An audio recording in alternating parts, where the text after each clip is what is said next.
start with the ingredients.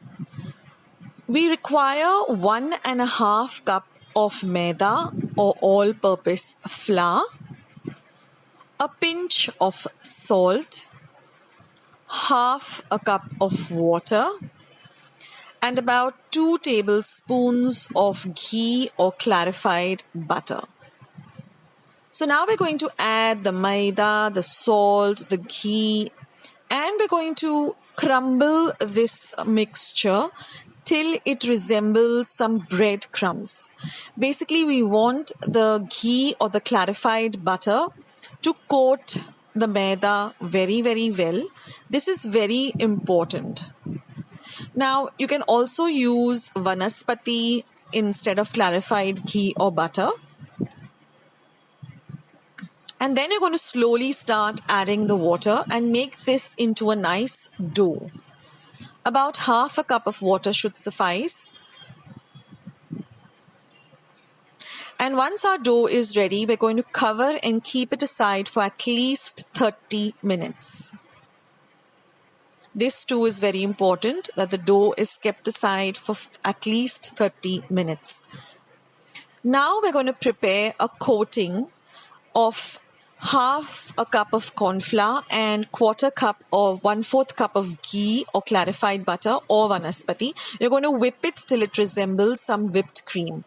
Now, after the dough has sat for about 30 minutes, we're going to make this into 6 even-sized balls.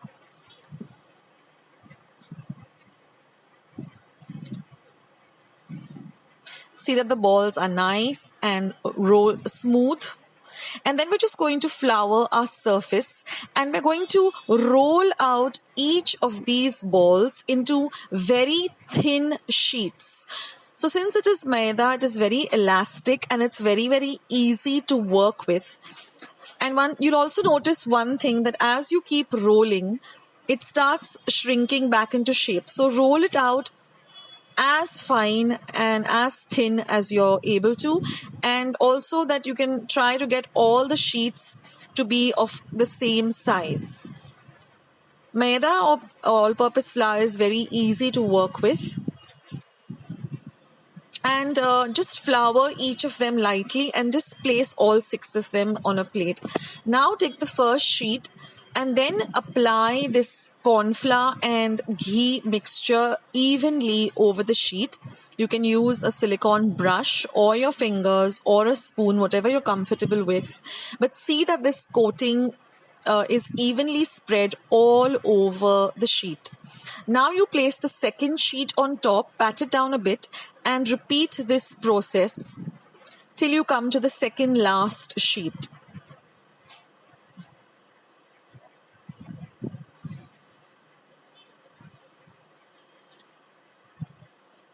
Now this reminds me of puff pastry, and I guess it's a similar process, although in puff pastry they use butter. So here we're going to be using cornflour and ghee, and this really works very, very well.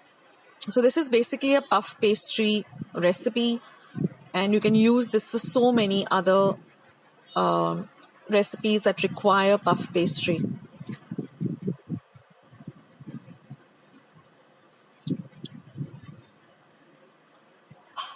So once you have evenly spread it out on the second last sheet,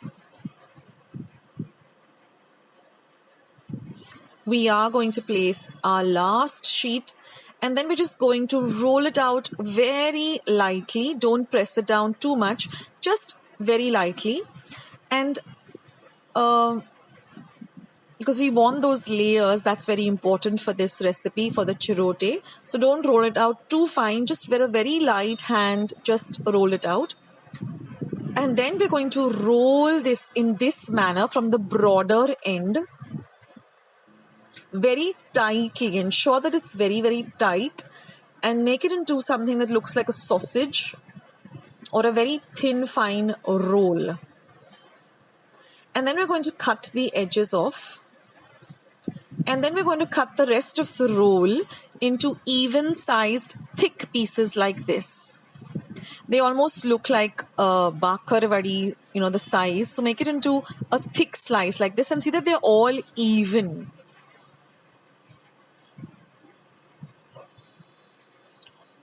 You can also already see, the layers that are going to come on your chirote once you deep fry them. And then just pat them with your hand and just roll them very lightly like this. We don't want very thin ones. We want them to be a little on the thicker side. Now, if you can roll them out without using flour, that could also do. But the flour does help because it doesn't stick to the platform or the rolling area. So in this manner, just press them down and roll them very lightly. And once that is done, all we have to do is heat up some oil, but we don't want the oil to be smoking hot. So heat the oil on a low to medium flame, and we're going to fry this on a low to medium flame because we want to retain the whitish golden color. We don't want a dark color for this chirote. We want to keep it more on the whiter side, yet we want it to be crispy and fried too. So the trick to that is not to fry it on a high flame but on a very low to medium flame, and plus your oil should not be very, very hot. And keep some kitchen towels ready, and also keep about half a cup of icing sugar or piti sakhar or powdered sugar. You can just take regular sugar and just powder it in your mixer or blender. We require about half a cup. Put it on a flat plate because as soon as we drain the excess oil from these chirotes, we're just going to coat them with this icing sugar.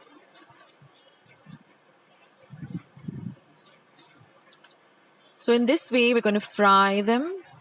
And while they are warm itself, we want to coat them with the icing sugar. And these chirotes are so delicious and they are literally a melt in the mouth.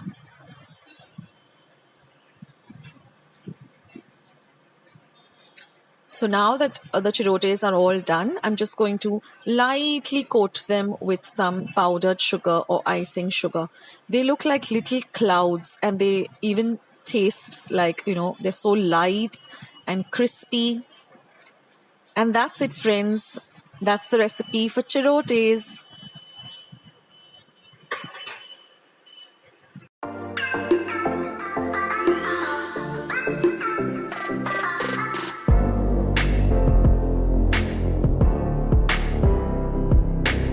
Everyone, and welcome to Akshata's Recipes.